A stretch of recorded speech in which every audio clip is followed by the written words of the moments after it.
I'm going to give you 10 rules for profitable self-discipline. These are rules of my own making. They're very homely, some of them, but they'll be very helpful. And number one is keep cool when other people get hot. I know you can agree with that one, but I'm not so sure that you'll always live up to it. We're inclined, all of us, to get hot when the other fellow gets hot. Say angry things when the other fellow starts saying angry things. I was in the home of the president of a big electric power company one evening when there came a storm, and he called up one of his head men to go out to take care of an emergency that happened as a result of that storm. It was on Sunday evening. The man was gone about 2 hours, and when he came back, he came up on the front porch of the home of this man and called him out on the porch, and I never heard a man get such a tongue lashing in all my life as this president of the electric power company gets. Says, you blankety blank blank, you think because you're the president of the company, blankety blank blank, and I'm just as good as you are, blankety blank blank. Oh, it was terrific. I only heard one side of the conversation because there was only one side of it. One man was doing all the talking, and one man was doing all the listening. And after this had been going on for fully 3 minutes, the other man ran out of wind and had nothing more to say. He was mad, you see, because they called him out on this stormy night. I heard the president close the door, and he came back, and he just smiled and said, why, the man was a little bit hot, wasn't he? That's all he said. A little bit hot, wasn't he? I expected any moment to hear fists begin to fly out there. But you see, there was a man who had risen to great heights of achievement financially, and he had done it by self-discipline in every respect. And he didn't propose to allow a workman who had been temporarily unbalanced by his anger to throw him off balance and make him stoop to that level. He just didn't propose to have that done. And you'll notice when you get into an argument with anyone, and you're apt to if you don't watch yourself, that if you just remain silent while the other fellow is blowing off his top, he finally gets to the point where he's got no more top to blow off. Then if you want to get in a few words of your own, that's a mighty good place to do it. It's a mighty fine thing if the words that you get in are not the kind of the words you've been hearing. In other words, if you say something back kind in return, it's far better for the other fellow and far better for you. It shows you to be the bigger of the two persons. Now, anybody can get mad and blow his top because of what somebody does or says, and that's happening all the time. But the truly big man, the man who is in charge of himself, he doesn't allow anybody to draw him down to that level of a street brawl or of an argument in harsh words unless he wants to do it. And if he's truly a big man, he doesn't want to do it. Number two, remember there are 3 sides to all arguments. We ordinarily think there are 2 sides to all arguments, but they're not. They're 3.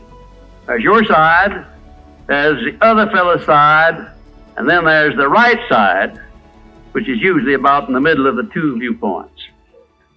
Remember that when you get into an argument with the other fellow. Don't assume that he's always at fault. Maybe you're partly at fault too. Maybe neither one is totally at fault. The chances are, in all of the arguments I've ever heard, both parties were partly to blame in one way or another. I have never yet heard an argument where one party entirely was to blame, although I suspect there are such arguments at times. Number 3, never give directives to a subordinate when you're angry. If the matter is urgent, then cool off quickly. Number 4, treat all people as nearly as possible as if they were rich relatives from whom you expected to be remembered in their will. Now that's a good one. That's a honey. That is a honey. If you just do that, treat all people as if they were rich relatives from whom you expected to inherit something at their death. And you can do that. You know, if you had a rich relative that had $1 million he was going to leave to you, or you suspected he was going to, it wouldn't make very much difference what he said or did. He would never throw you off balance. You'd never talk back to him, would you? Of course you wouldn't. It'd be quite silly if you did. Keeping quiet for $1 million seems to me to be a very easy price to pay. Number 5, look for the seed of an equivalent benefit in every unpleasant circumstance with which you meet, no matter what the unpleasant circumstance is. Make it a point to discipline yourself so that you look for that seed of an equivalent benefit, and you start looking in connection with the circumstance. Don't wait a week or two till you've all worked yourself up about it. Start right in where you stand. It'll lessen the blow. It'll lessen the hurt of the wound, whatever it happens to be, if you start looking for that seed of an equivalent benefit. And number 6, learn the almost forgotten art of asking questions and then listening to the answers instead of getting the other fellow told off. It gives you an awful lot of satisfaction when you're angry to get the other fellow told, doesn't it? And the temptation is very great to do that. I know, because I've been there many times. Don't do it. Be bigger than that. Listen to what the other fellow has to say, and then when somebody makes a statement that you're not sure about, learn to ask this one question. It's one of the most important questions in life. It'll serve more purposes than any other short question that I can think of. When somebody makes a statement that you're not sure about, or that you doubt, or that you question, ask a 4-word question. How do you know? And then wait for an answer and see him squirm. Oftentimes there is no answer. People make wild statements that they can't back up. And instead of getting into an argument and making an incident out of the matter and getting yourself worked up into an argument, let the other fellow stew in his own fat by putting him over the barrel. But that question, how do you know? I had a clergyman in my class once who was very, I just don't know exactly how to describe him. He was a fanatic, you might say, on the subject of religion. And he was sure that he knew exactly what was going to happen to me after death.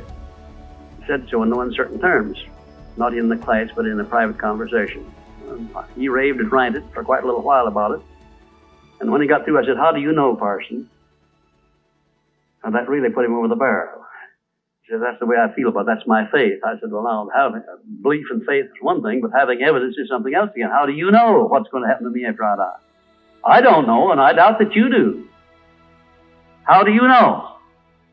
Well, he never did give me a satisfactory answer. There are a lot of questions that come up in life in connection with which, if you'll ask that one thing, how do you know, you'll find that the other fellow will be off balance, and you don't need to make an incident out of what he says. You don't need to get mad at what he says. 7, never say or do anything which may influence another person without first asking yourself this question: will it benefit him or hurt him? And if it will hurt him, don't do it. Don't say anything or do anything that would hurt another person under any circumstances, no matter how much he may deserve it. Exercise self-discipline. Don't do that, because if you hurt another man, you're going to hurt yourself 10 times as much, at least. Because that hurt will come back on you. I don't care who you are nor what circumstances you're working under or living under.